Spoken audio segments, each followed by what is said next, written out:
Good evening and welcome to tonight's edition of the Ought to Know Better podcast. This is the Berardi and Coke for the Wolverhampton Wanderers versus Leeds game.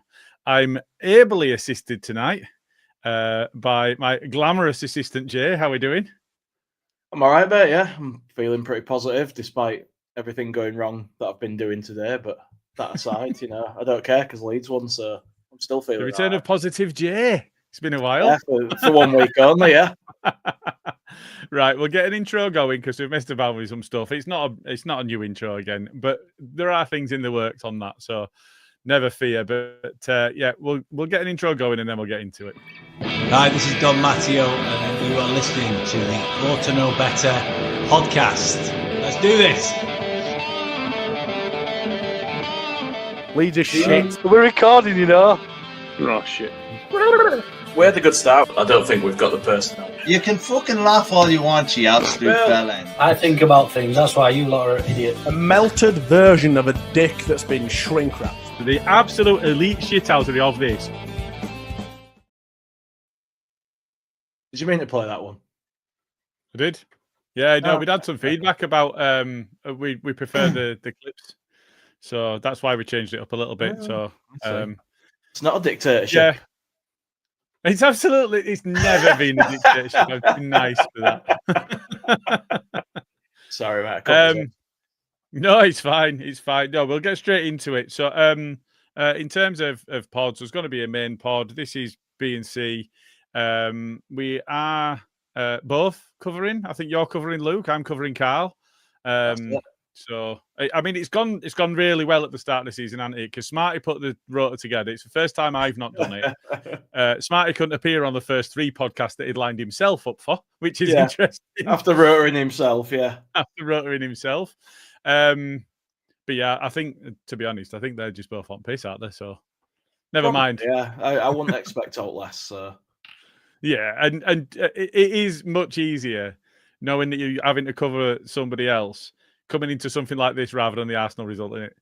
Oh, big time. Normally, like, if I have to be on, it means something bad's happened. And it's just like, it just kills me. Like the last one that I did, we're at the Fulham one, or we're at a different one. But I remember I felt bereft. I was just like, it's just shit. It's just, I can't cope with it. Leeds has a habit of doing that, doesn't it? Yeah, but it's the Premier League. Like the fact you've got a week till the next game. Like it's not like you've got Tuesday coming and you can crack on and try and put it right. You got to sit and dwell on it when you have a bad game, or like a result like Fulham after dominating the majority of the game. That's hard to sit and fester on for a week. So, I mean, it says a lot that the players came back as positively as they did because they would have hurt them big time. And Goodmanson didn't look like a guy that had any kind of weight on his shoulders after that either. So. Absolutely. No, you're absolutely right. Yeah. No, I agree. So let's get into it then. So straight off the bat, starting lineup. Any surprises? Any changes you expected that we didn't see? I think we both got a surprise that we didn't want in that starting lineup. I didn't understand the inclusion of Aronson. I didn't. It didn't make sense to me. I was a bit because after losing that previous game, I thought we'd be a bit more focused on trying to get a result. I thought maybe we'd go for best ability rather than hardest working. But, it obviously worked in the grand scheme of things, so you can't kind of criticise too much. But initial impression, like you asked, is kind of, I didn't want to see him in there. I wanted somebody else. But, yeah, aside from that, I wasn't surprised or disappointed with the rest of the team. It were as I expected, and I were glad to see DCL start again and Okafor, because it's good that they're fit and playing and getting more minutes every week. Yeah. I mean, so we saw the news, didn't I? I mean, anybody that saw Dan James pull up the way that he did, I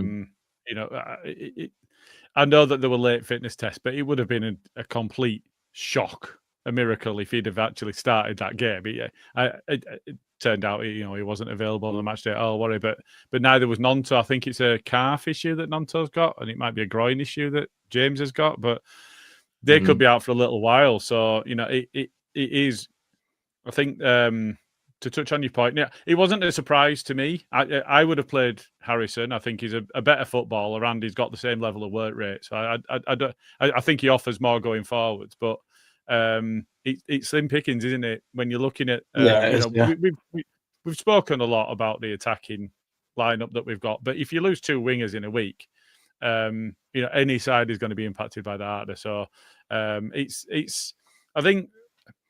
The one thing I will say, because we are talking about him already. The one thing I would say, everybody knows my thoughts on him. I don't need to go over that. I think there's two aspects though. So the first aspect is there's no getting away from it. The last time we had him, he was the best player in the league. He was named the worst player in the league, and I don't think anybody would argue with that. I don't think he's improved any. Some would, I think, but they're mad. Maybe the tiniest. Well, I had an encounter with somebody that had USMNT in their bio tonight that was saying how shit Dan James is and how good Aronson is, and it's like that's just biased. It's just biased. At least you know when you see that you can just disregard them. Yeah. So I did engage with him, and then I clicked on his bio, and I was like, yeah, fine, okay, I can leave that now. So I do want us to focus on the positives, and there are a lot of positives for us to talk about. But while we're on the subject, I think the history that he's got, the fact that he was so appalling first time round, and then pissed off. We've got past that. I thought he was fairly poor last season. He was better than he had been, which showed improvement from the first time round. I don't think there's any significant strides he's made from last season to this. I think he's a woeful footballer, but I think that the reasoning of having him in the side that people gave about the work rate and things like that, those should be things that all of them do. That's the annoyance that some people have, is that all of them should have work rate as a bare minimum. That should be the You'd think so, wouldn't you? Qualifiers. So and he does have that puppy chasing a balloon aspect to him, doesn't he? But I think so. We're not going to see attacking impetus come from the right. I think that the real positive though is that the energy that you get from, because you do get energy from Aronson, and you certainly get that from Bogle, and the overlaps from Bogle. I mean, the first goal came from a deep cross from Bogle, which I thought was a brilliant Pauline, by the way. It was great.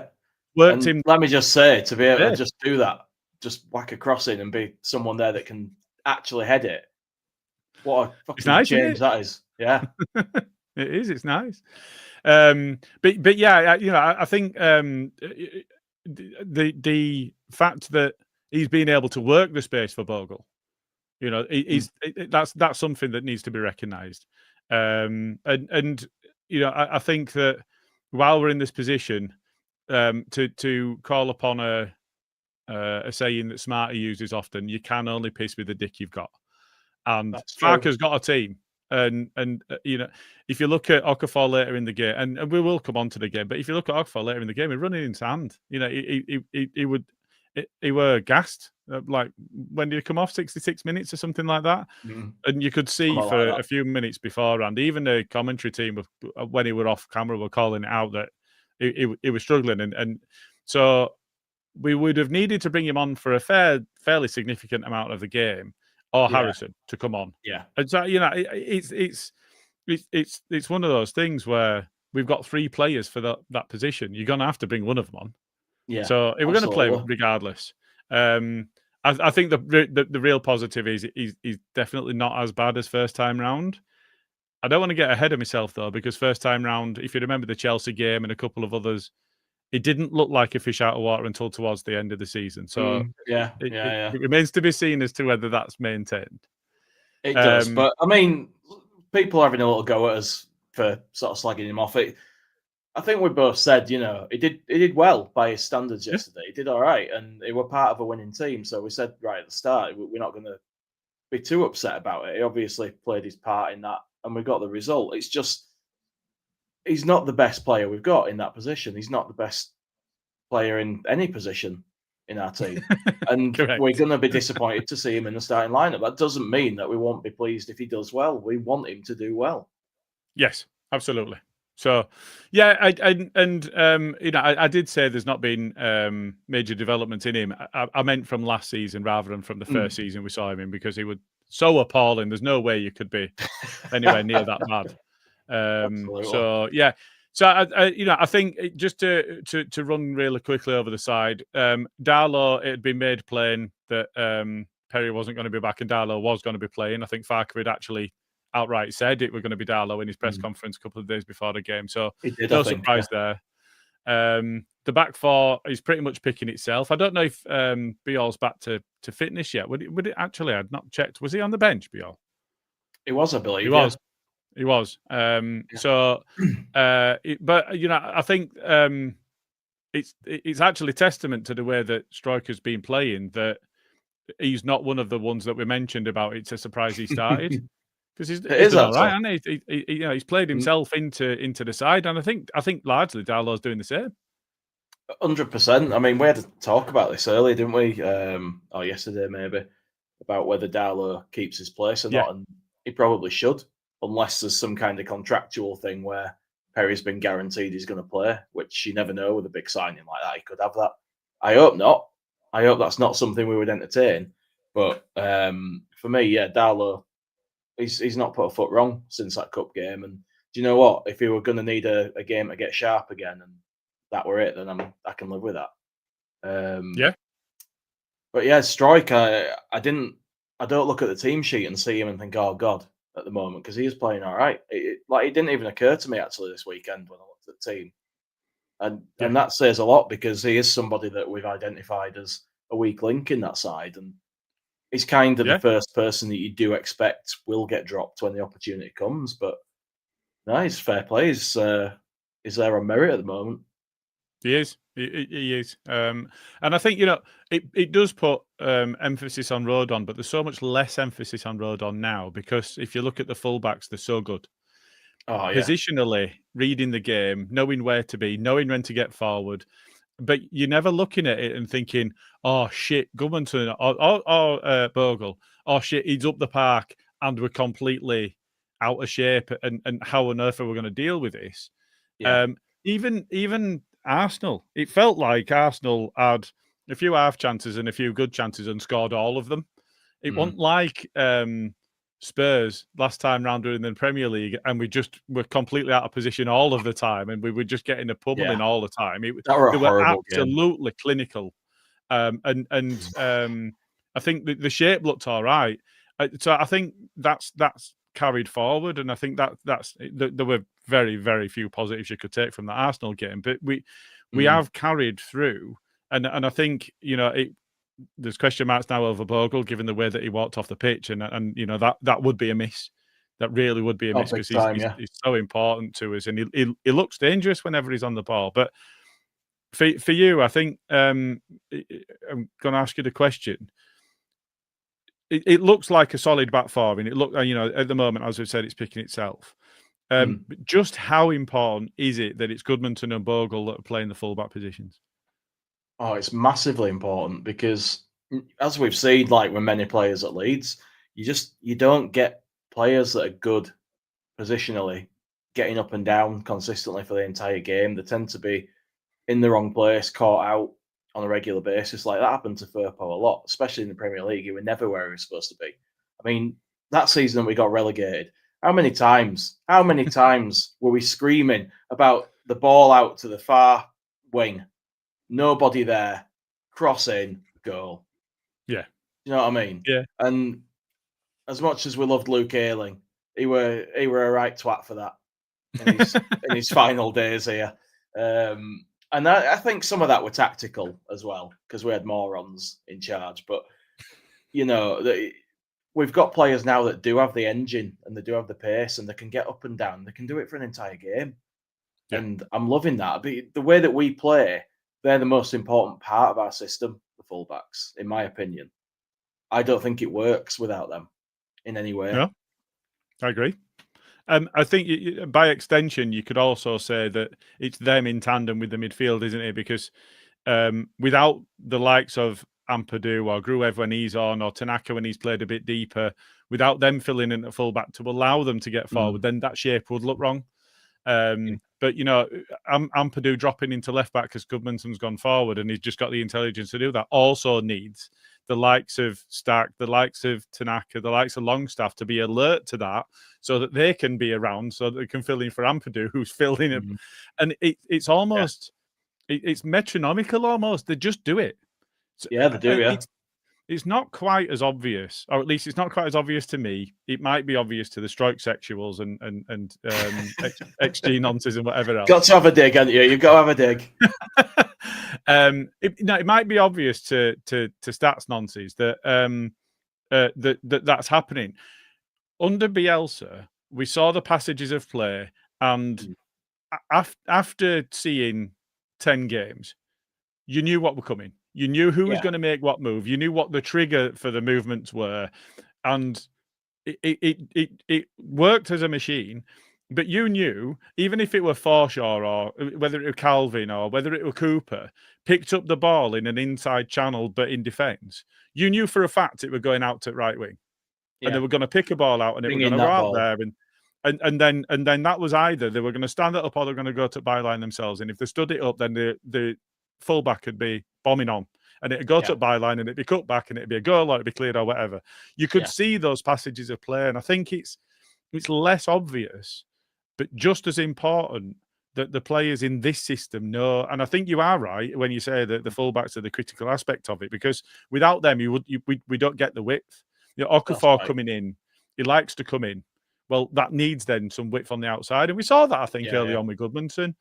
And he does like to stay out wide and go right to the line when he can. Yeah. Feels like he were worth an assist early on, just before they scored. How did you read that?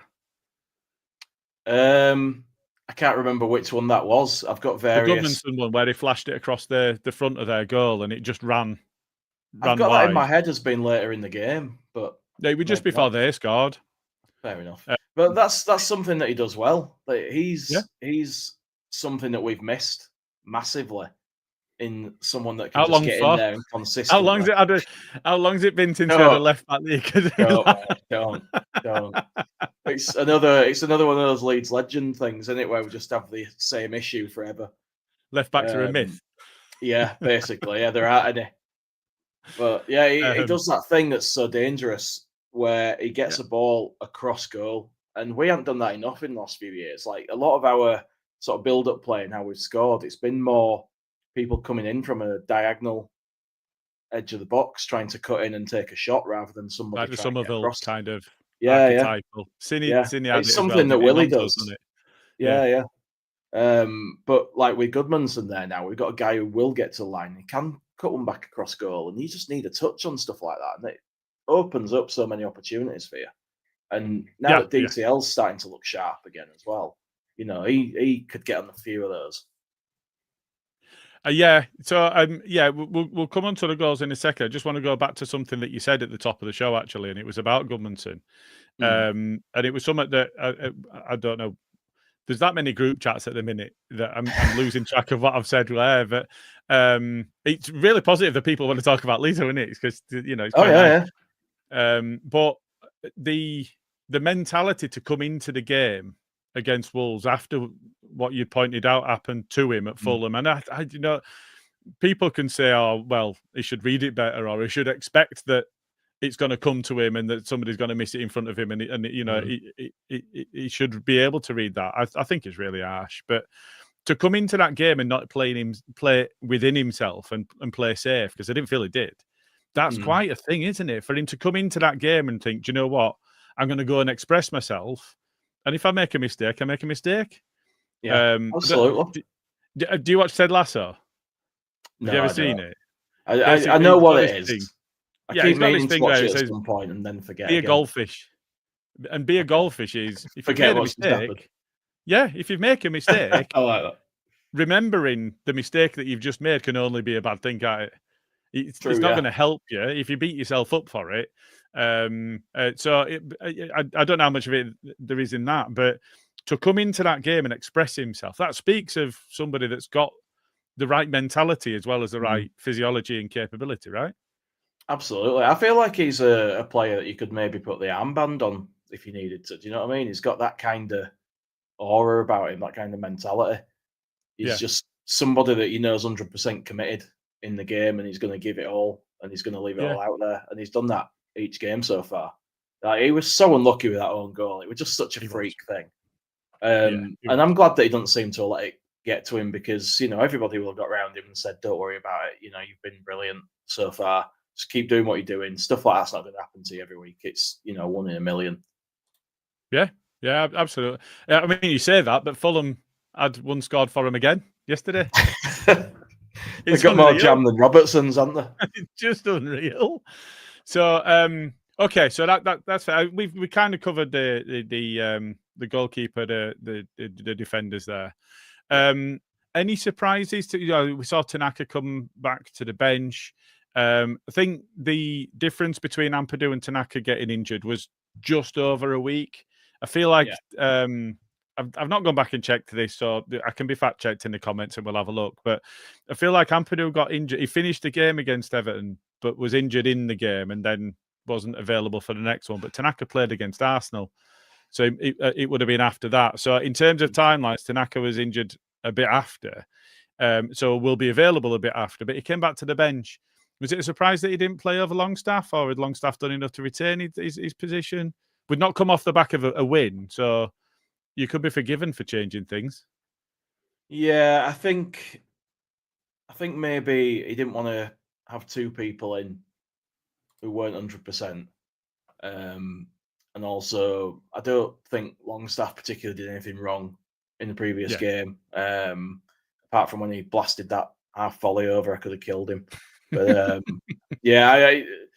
he's been a bit hit and miss for me, Longstaff, but I don't think he did much wrong, as I say, and I don't think Farke would make changes if he didn't feel they were required. He likes to keep things as settled as he can, doesn't he? So, you know, if you've been sort of all right, you probably play again.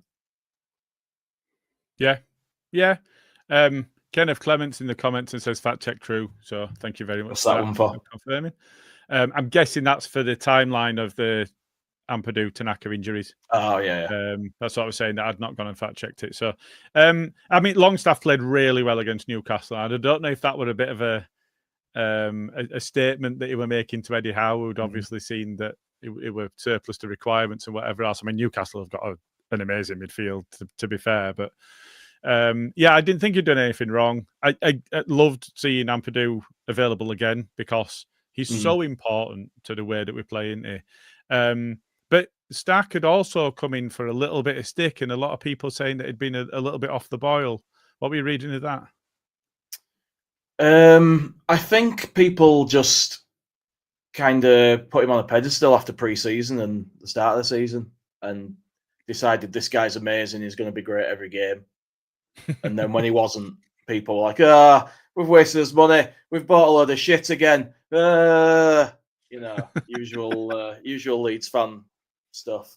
But yeah, I don't think that he's been bad particularly. I think he's maybe not hit the heights that we thought he was going to after pre-season in a couple of the games, but then other times he's popped up and he's done great stuff, like the free kick he scored, for example. And I thought it was one of his better games. I don't think he's particularly played badly, as I say, just not maybe added as much sparkle in the midfield at times as people thought he was gonna, or hoped he was gonna. Yeah. But it's all there. You can see he's got it.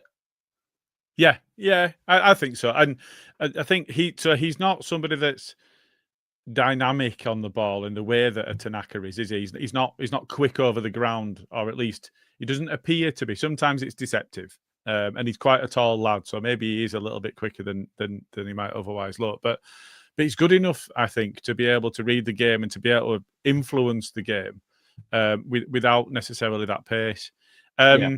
Okay, so just I mean, Okafor, I think, picks himself.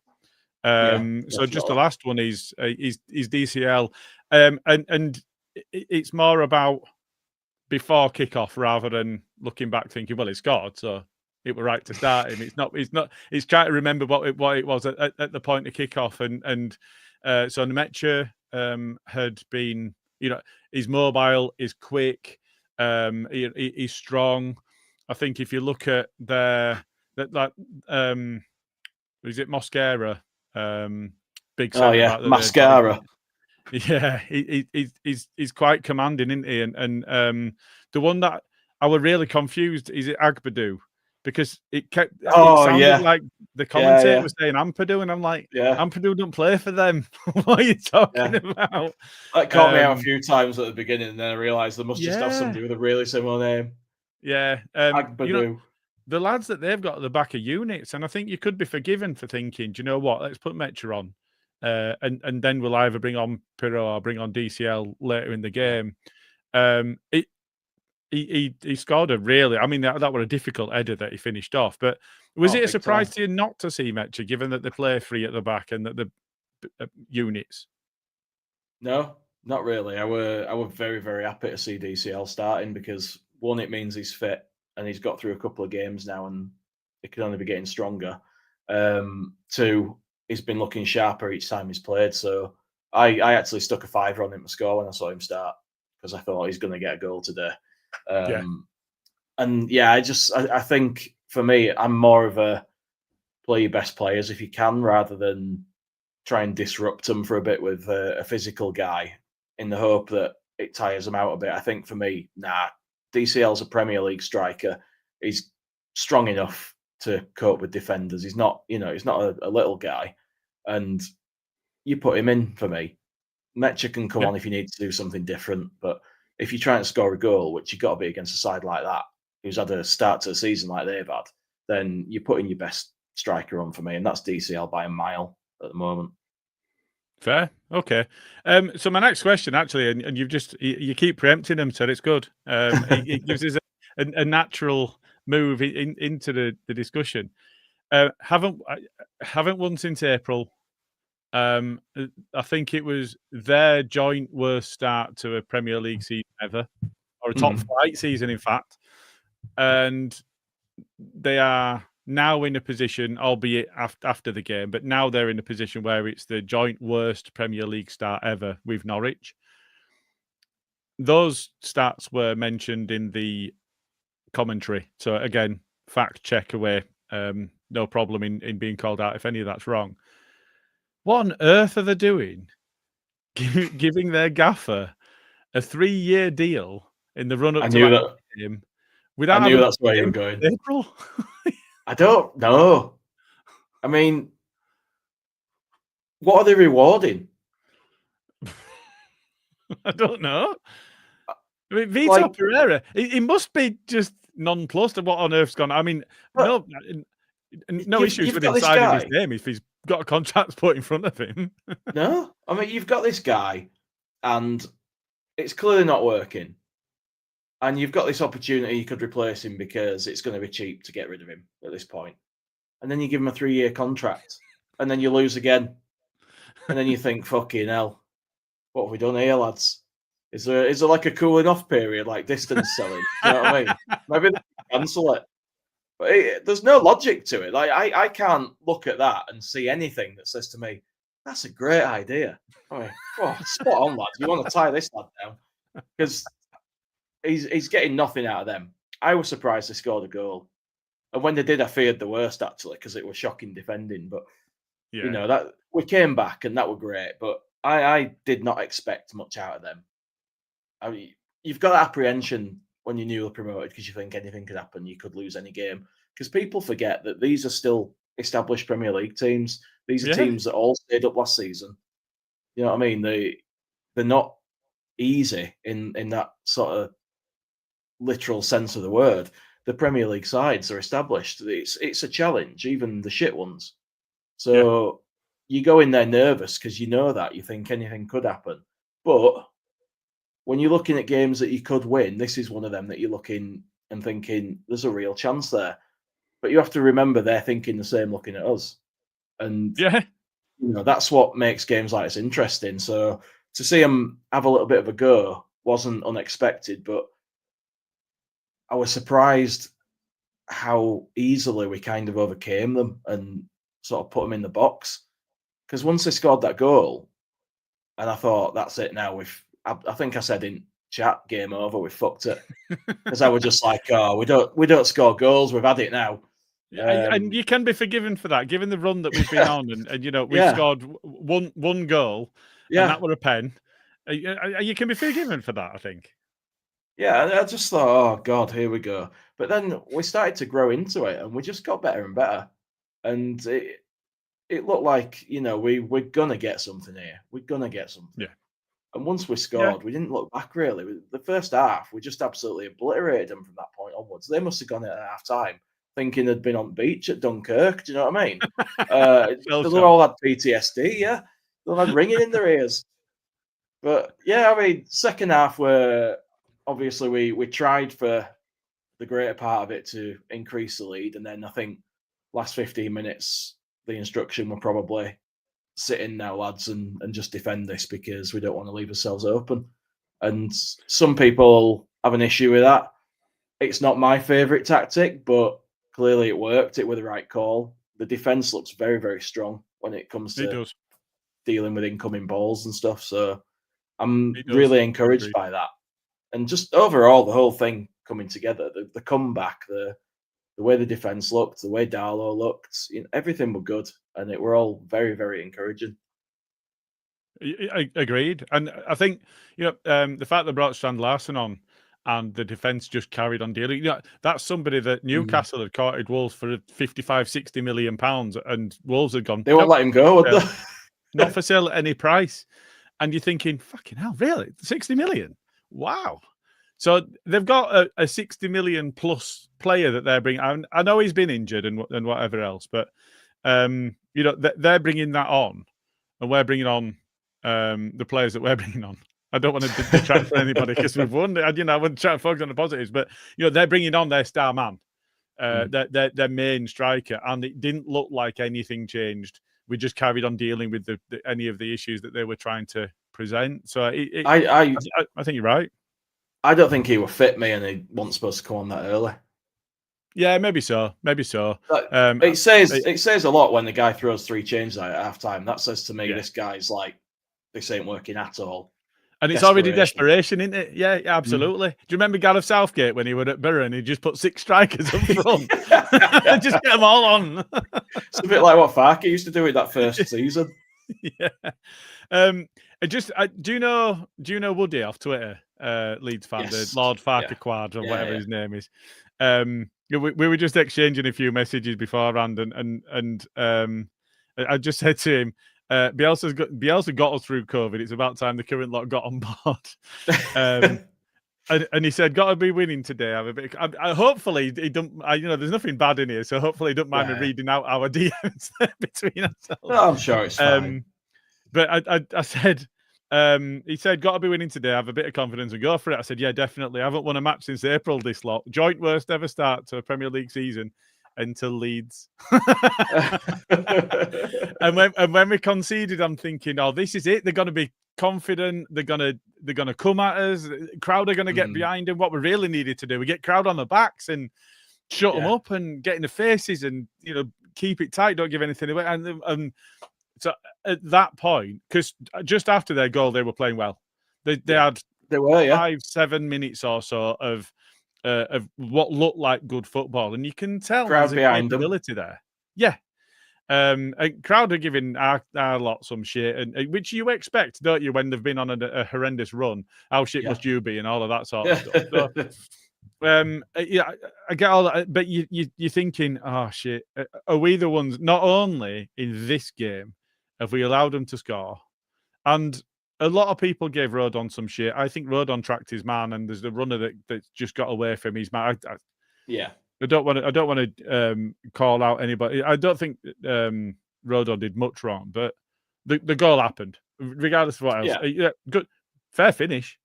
It was a bit of a shit one to concede, but yeah, it was. But the mistakes I think had to be made in build-up rather than it being Rodon's fault because he's the last man at that point, or Darlow's fault for not saving it. It was a good finish, well taken goal. It's just it could have been headed off before it got to that point. And if we'd have had a right winger on the pitch, they would have scored when Goodmanson crossed the ball and it just trickled across past the back post rather than somebody just running in on it like Monto or James. Almost certainly would have scored that goal. I remember him like this when he went past as well. Yeah. There you were like... Yeah, it's actually I forgot to mention, and I'm going to call somebody else out here, but it was in a group chat rather than a one-to-one, so it's not too bad. Smarty had a real go at Goodmanson for not scoring in that position. I'm thinking there that a fullback's done their job, getting the ball across in that way. Or anybody coming in at that post, it's just a tapping. Anybody scores that. Even Harrington scores that. He did his part for me there. That's not on him. Yeah, I felt the same. Smarty, his head's that big. He probably hit it on the door for him. Okay, yeah, no, that's fair. So, let's come on to the goals then, because we've actually got some to talk about. Wonderful. We have. So DCLs, talk me through it. What we've touched on it already, but just talk me through your thoughts on it. It was just like poetry in motion. I feel like I need some classical music playing as I describe it. And Bogle, he's just like, I love the fact that you watch it and it's out of nothing. He just looks up and he sees him and he thinks, I'm going to bang a crossing right on his head. Bam. And he does it. And it's not an easy cross to put away. The fact that he looped the header and he's got two defenders, either side of him, and he still got to it first. And he's got it on target, looped it over the keeper, and it was sort of leading back, wasn't he, as he headed it. So I don't know how he did it personally, but it was just a lovely moment because it were a goal we don't score. It were a goal we haven't scored since Chris Wood. Probably. It was just, it gives us another option in our arsenal, and we're talking about where goals going to come from, who's going to create. Well, if we can do that, then there's got to be a good 5 or 6 more goals coming via that route this season as a minimum. Yeah, you'd hope so. And I think you are right. It's not the sort of goal that we would never score that goal under Bielsa, for example, because his style of and brand of football just didn't allow for it. We didn't play in that way. No. I do remember a Bamford header where he was leaning right back and he kind of cushioned it and it went in. But that was different because he were all on his own and it needed controlling, but he was just on his own. Whereas this is somebody that's really, really good in the air. Now, I've seen some of the goals he's scored at Everton and I've seen the way that he played. I didn't have an appreciation for just how good in the air he is. And until we'd signed him, I thought he were about 5'9", 5'10", I'll be honest. We referred to like 6'1", 6'2". Yeah. We referred to Metra as a bit of a unit, and he is. He's a big lad. Yeah. His physicality is a big part of his game because he'll put himself about, but he's fast and he's an athlete. Yeah. Do you remember that meme that went round? I just didn't. Apologies, because I just really didn't understand your game. I didn't appreciate that DCL had all of that element to the way that he plays. I knew about the work rate and the harassing and chasing down and that sort of thing, but he's really good in the air because even some of the long punts, he gets up for them and he reads them really well. That's it. And when you're saying to me, would you have picked Mecha? It's like, no, because DCL does at least 80% of what Mecha does in the strength department, and he's got massively better finishing ability with his head and his feet. Yeah. So I think that is fair. So I mean, talk me through the next one then. So the next goal was Anton Stack. I mean, it was a nice goal. It was special, wasn't it? Yeah. I mean, DCL involved in that as well because he won the foul that got the free kick. And Ampadu were involved as well because he was shithousing him at edge at wall. Yeah, I don't know if you noticed. Yeah, I did. Yeah. I love when he does shit like that. Always involved in it. Always. Love it. He's great. You've got to have characters like that. Definitely. Yeah.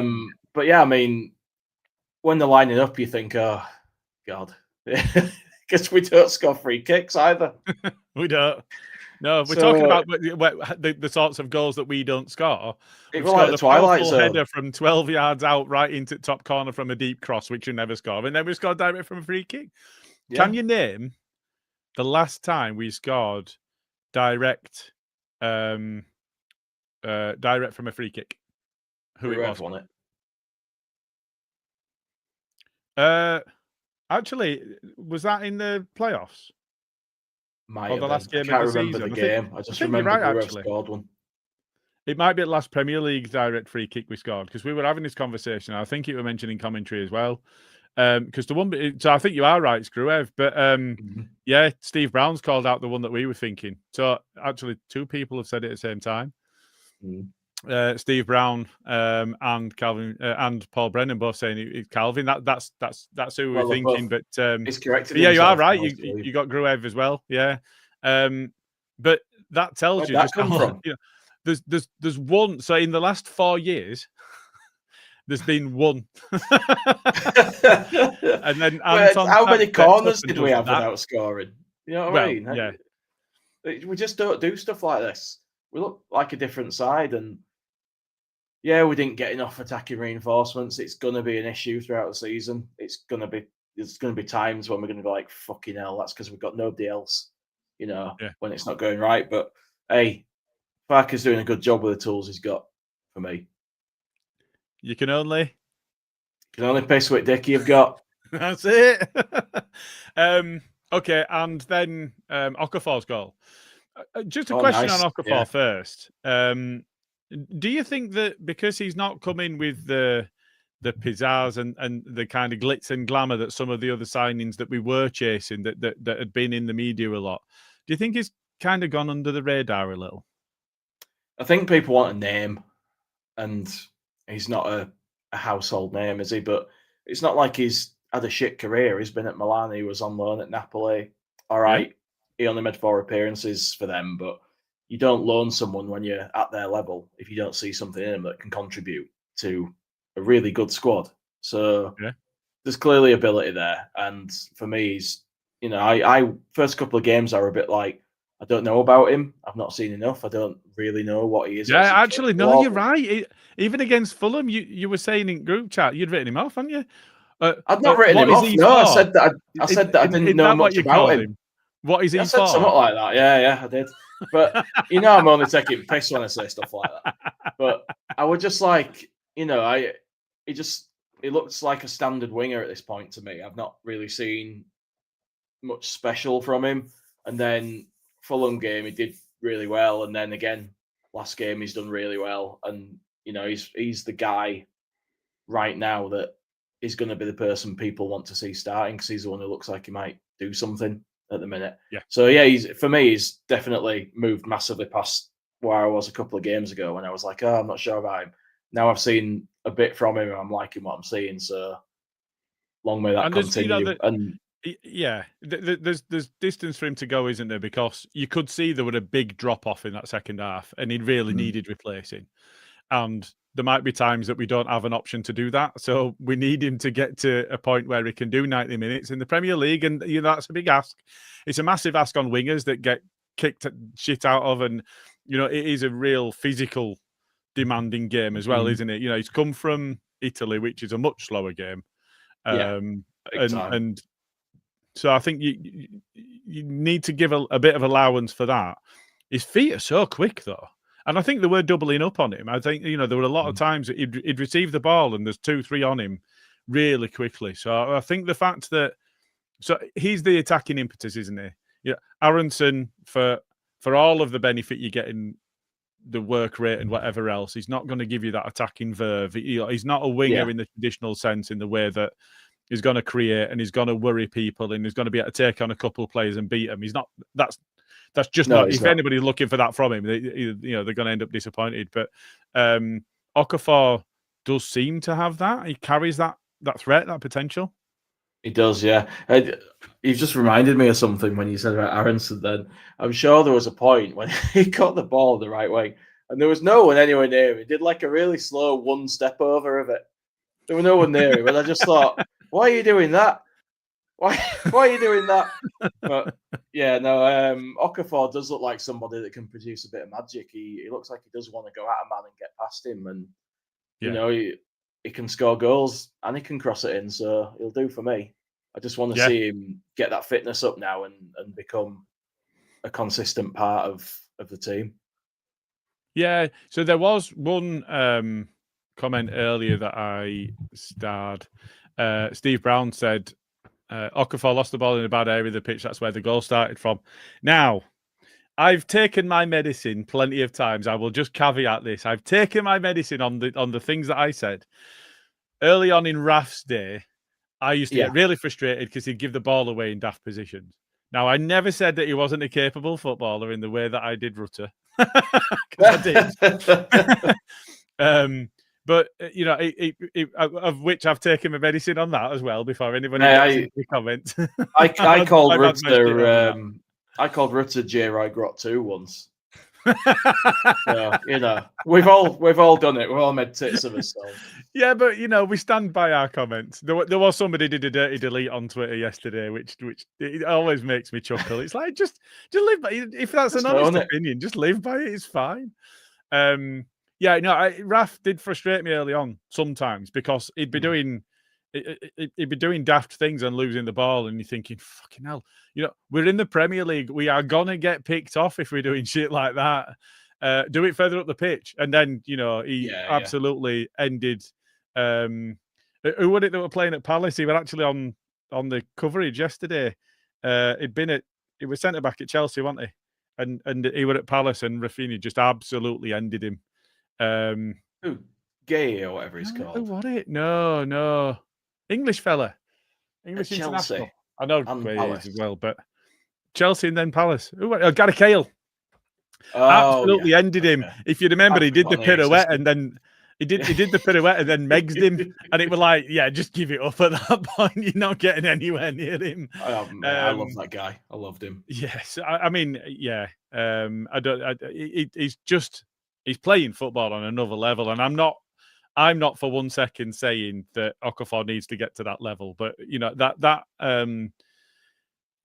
that is really that's the X factor stuff that you're looking for your wingers from, isn't it? That's the bit of magic.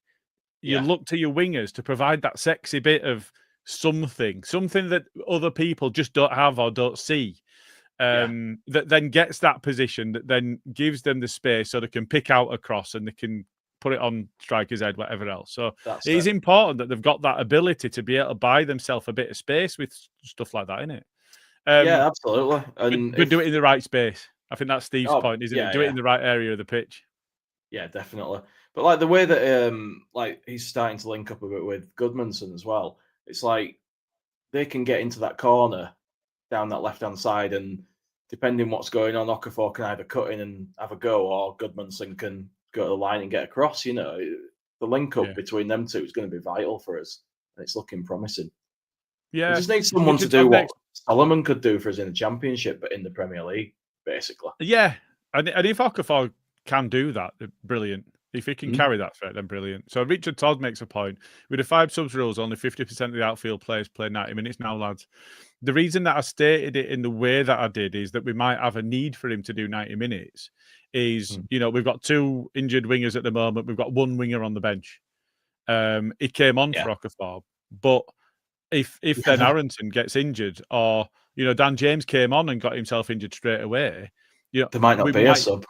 Yeah, we might not have the change that we can make, and that's the only point I was making is a squad's a squad, and Farker needs to work with the squad that he's got, because at least until January, for a fact, it can't change. So that's the point I'm making is we might need him to get beyond that. So he's got to build that up, but. I think the positive start he's made is giving him the space to be able to build up. Definitely. That's a good aspect. So, okay. So, a bit of a random question before we come back to Leeds. Then is, so their starting lineup. Would you take any of them?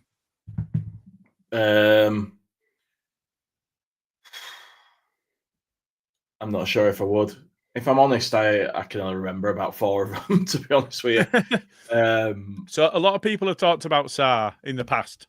Not after we signed Perry, not Darlow playing well, whatever else. I don't mean over last weekend.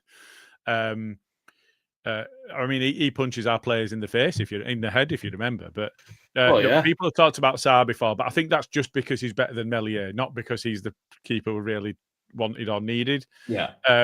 So there was him. So the Agbadou, Mosquera, Gomez, another Gomez, Krejci, I don't know how you say his name. I've probably just ruined that and done a Carl. Gomez, Chichua, Fair Lopez, Bellegarde, and Arrocadaire. I reckon that's how you say that. I'll defer to you on that one, mate. I've really set myself up on that. I might have mullered all of them, and if that gets clipped and they're all wrong, then so be it. I think, Strand Larsen aside, it's not a glittering array of names. No. So it is difficult. I just wondered if there were any that had stuck out to you. Did you feel like any of them played particularly well against us? The guy, I think on the right wing, who was pretty quick. I can't remember his name. That's Fair Lopez. Is it? I just remember he was a bit of a handful, at least early doors. But I don't think any of them really excelled against us, especially once we scored our first goal. They just died off. Yeah. And it were pretty workmanlike from them in places. They just don't look like a team that's got game changers. They don't even look like the first 11 is up to it at the moment. So I think they're in real trouble. It could be a while before they do win a game. It could well be. So I'm going to snip my favourite graph because although I brought it up before, okay, I abjectly failed to actually save it. So I've got it in front of me, but I've not saved it. So I'm just going to be grabbing it. So this is the attack momentum that I steal. I steal from SofaScore. So they've got the shout out. I genuinely think, Jay, that you'll be surprised at what this looks like. I think the detail around just after they've scored their goal is as you would expect.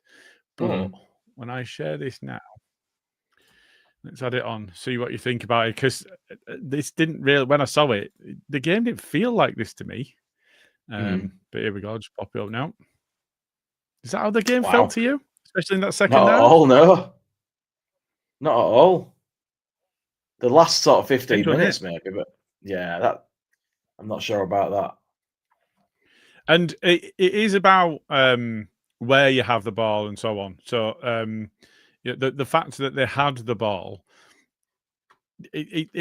that's showing. Because for anybody that's just listening, because this bit doesn't really work particularly well, but we will share it on our socials as well. This looks really horrendously one-sided in that second half. It does, didn't feel that way to me. I didn't feel like it were a case of fucking hell, it's coming. There's no way we're going to hold out. It felt like we were in control, but how can you have been in control if we didn't have any at ball? Yeah, I like the fact that our third goal, there's no attacking momentum bar for us at all in that point. Which is a bit odd, really, isn't it? It is a bit odd. It does make me question this graph a little. Hey, don't be calling out my graph.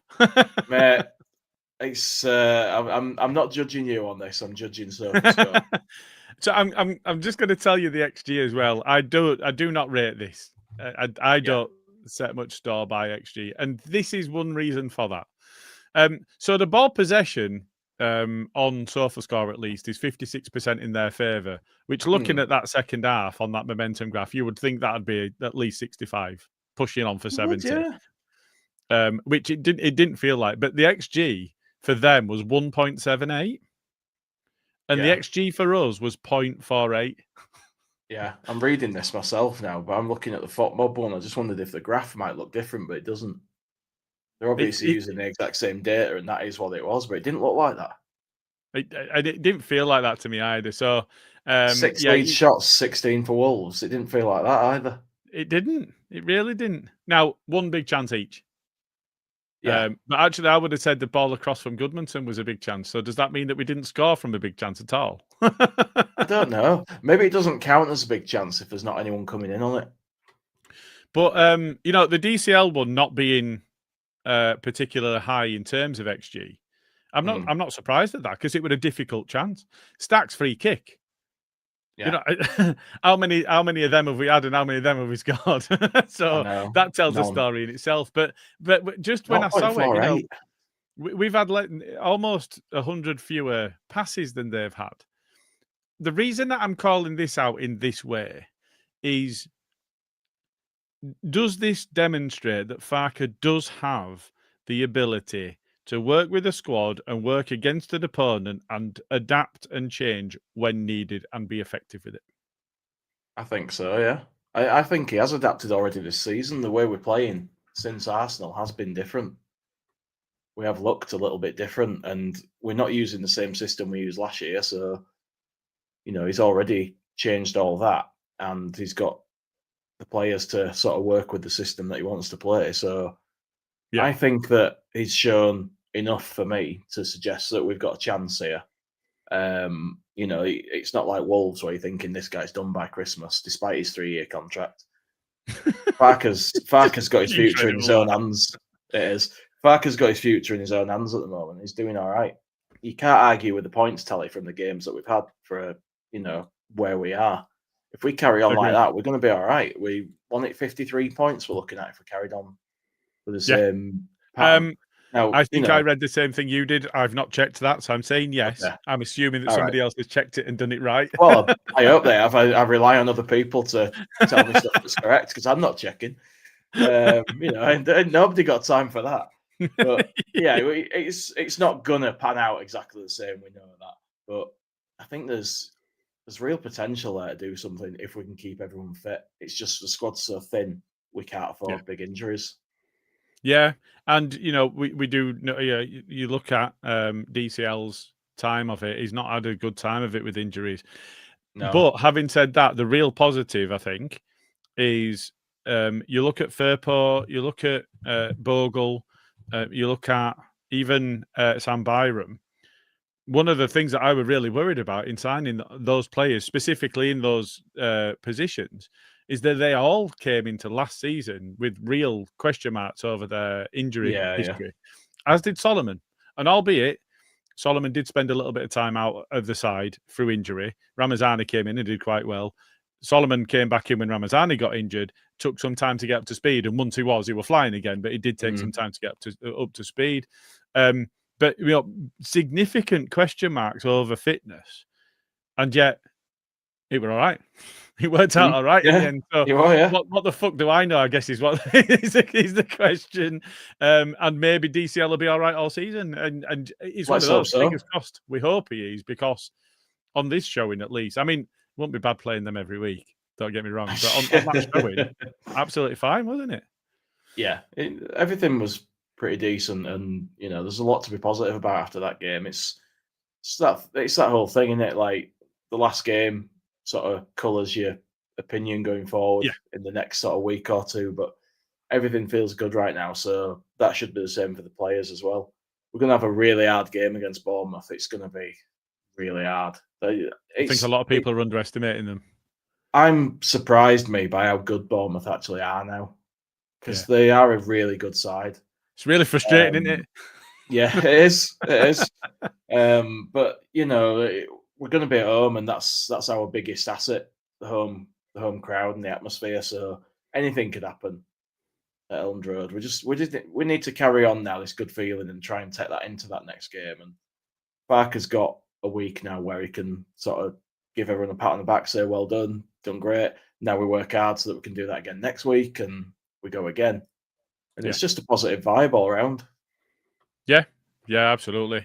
And I think that momentum, that's the important. We've spoken about that it's our home form that'll carry us through this season if we get there. So the home form is absolutely crucial for us, isn't it? But being able to go to a play, and like you say, Wolves are an established Premier League team. Going there and being able to get 3 points, does that take some pressure off the upcoming games? The fact that we've got 3 points in the bag, that maybe we would have been thinking, let's win our home games and try and pick up some draws, maybe the odd away win. Does that take some pressure off the next couple of games? It does, yeah, because it's bleak, isn't it, going in without having had a win there. Like when you've had that result at Fulham, the way that came, if we'd had another bad one after that, it just would have been like a double kick in the teeth, and it would have just felt doom and gloom. People would be Farke out all over Twitter. You know what they're like. Get Nuno before he goes somewhere. All this shit. And which did happen anyway. It did happen anyway, but I'm glad that we get a week where everything's a little bit calmer and everyone's feeling a little bit better. Yeah. I had started this to spin through, but I'm just going to pop it. Oh no, I'm not, because I've just unstarred it before I've actually clicked it. That's not great. But here it is. It's Richard Todd. As Leeds fans, we would be going mental if we gave Farke a new contract if we'd lost our first 4, now 5 games. What are the Wolves board thinking, for fuck's sake? Crackers. Heads wouldn't be falling off, would they? They'd be gone. Just exploded, just left, right, and centre. It would just be so toxic if that would be us. And then for the board to give him an extension, it's incredible, isn't it? Yeah, it'd be chasing a taxi around ground stuff again, wouldn't it, if we did that? It really would. It would. We don't put up with that at Leeds. Okay, so I did star. It's just I can't get over it. I really can't get over it. I can't. It's great. So I'll spin through a few comments just before we finish up. So Kenneth Clement, cheers boys from Wisconsin, flying across the pond on Tuesday to experience Ellen Road for the first time. Can't wait. Good man. See you there. Absolutely. And Kenneth, still in the comments, says, be a goldfish is subtly an incredibly important way of looking at not only football, but life. And as you would know if you'd watched Ted Lasso, that football is life. Yeah, but a quote that you won't get. I am a bit of a goldfish as a person, and I can confirm that it's not the best way to live life. It actually makes things quite difficult. So I wouldn't recommend that, Kenneth. But I get the balance. There's definitely a balance. Learn from your mistakes, but don't beat yourself up about them, I think is the point. That's it, yeah. So this says Southie. I think it's Southie. They tell us if we got it wrong. DCL's confidence will now build. He understands Leeds for me. Do you think there's already something there that's building between not just DCL, but this squad and the fans? Yeah, I think so. It's one of those, we all just want them to do well at the end of the day. We're desperate for them to do well. So the more performances they give us, the better that relationship's going to be. And like you look at Stack, he's already posting funny stuff on his social media. So, I think he's a madman, isn't he?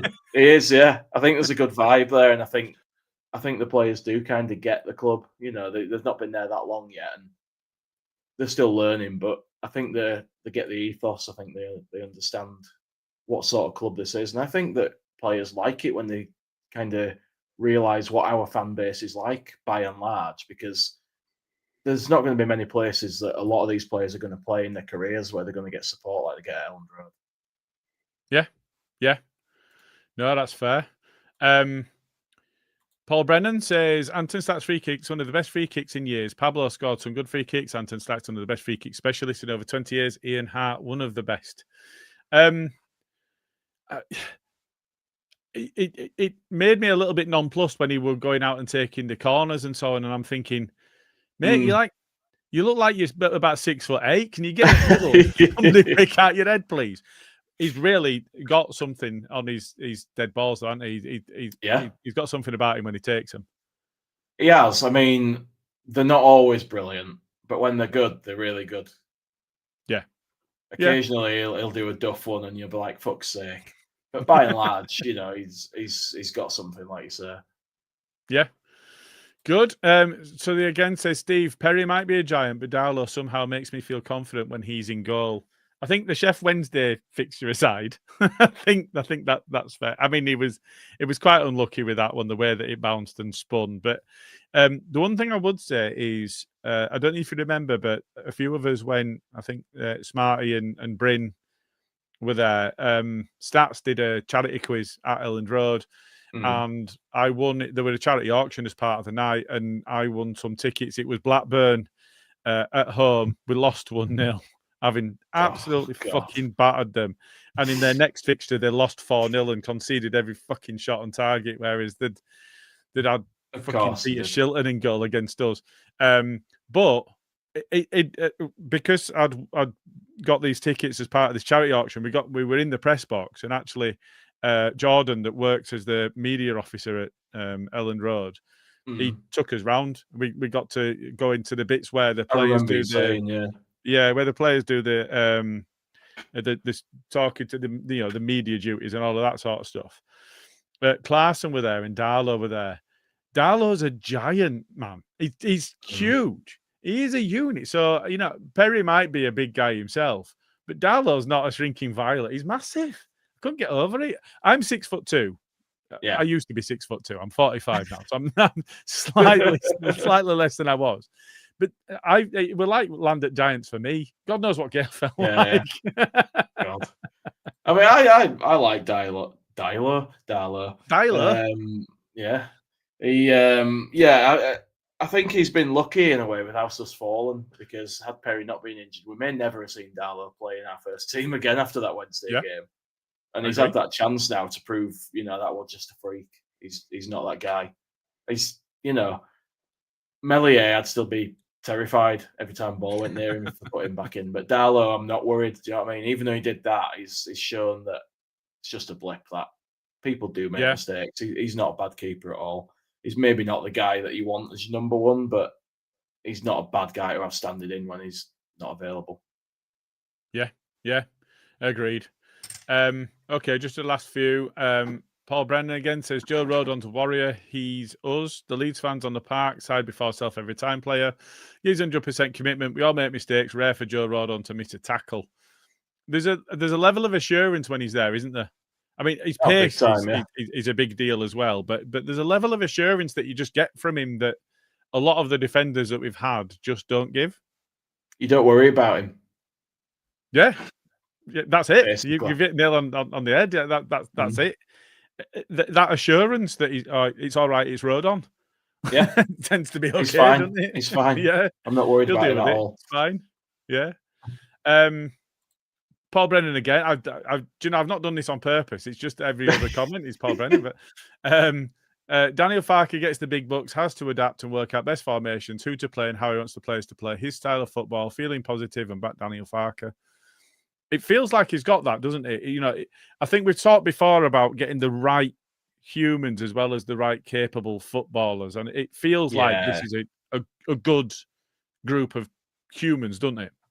It does, yeah. And we had that last year, and it feels like they've added to that rather than messed it up or anything. So it's early days, we don't know what they're really like behind the scenes, but it seems good. It seems positive. They all seem like decent guys.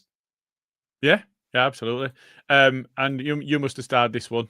Mr. Whitesnake's with us. Hello, boys, and is it goodbye? Because he tends to appear and we all disappear. But so that how long ago was that? That were 08, so about 7 minutes ago. He's got a little bit of time with us. He's had some mileage out of us this time. Yes, a little bit. And then Sophie Plays says, Wolves were bottom and winless after 5 games last season too, but the promoted 3 are different beasts this year, clearly. I think if you look at them, Sunderland, I think, are joint on points with us on 7, and Burnley have got 4. I mean, that's night and day compared to the 3 last season. So that's because we're promoted, and whenever we're involved, it has to be extra fucking hard, doesn't it? Like 2 teams look at the getting 100 points and it is shite. Oh, go bollocks, man. But yeah, you look at Championship this season, and because we're not there, it is utter shite. It is. And I'll tell you what, Southampton ain't doing well. No. Or Sheffield United. I mean, Sheffield United lost again. Oh, that was funny. The saviour and they came brought and Hamface still back couldn't in. do it. Yeah. We're above Newcastle, by the way. Yeah, I mean, it is, and Villa. Newcastle, no, Villa. Oh, yeah, they are still below us, aren't they? Yeah. So we're 12th. We're above Newcastle, Brighton, Forest, Burnley, Brentford, Villa, West Ham, and Wolves. I mean, West Ham, Wolves, Burnley, Brentford, all sides there that are going to be involved in it by the looks of it.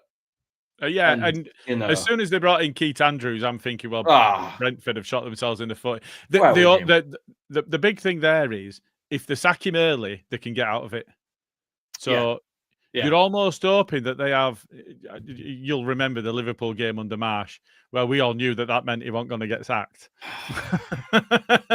So you're almost hoping that Brentford have 1 or 2 of those games so that Keith Andrews stays for longer. Yeah, definitely. Like Amorim. Like, it's good that they won against Chelsea because that keeps him there a bit longer. And they'll lose the next 3 now or draw them or something. And we're right next to them as well, level on points. I'm looking forward to playing them fuckers this year. I really am. So, just to wrap up then, I'm just going to come back to you and straight ask you the question. It's a tough one, this one, I think, but man of the match. Oof. It's a tough one. I'll give it to Darlow. Because for me, it's him. Well, it could be 4 people because it could be him, it could be Goodmanson, it could be DCL, it could be Stack. I'll give it to Darlow though because that's where I went first. I'll stick with it. Yeah, no, that's fair.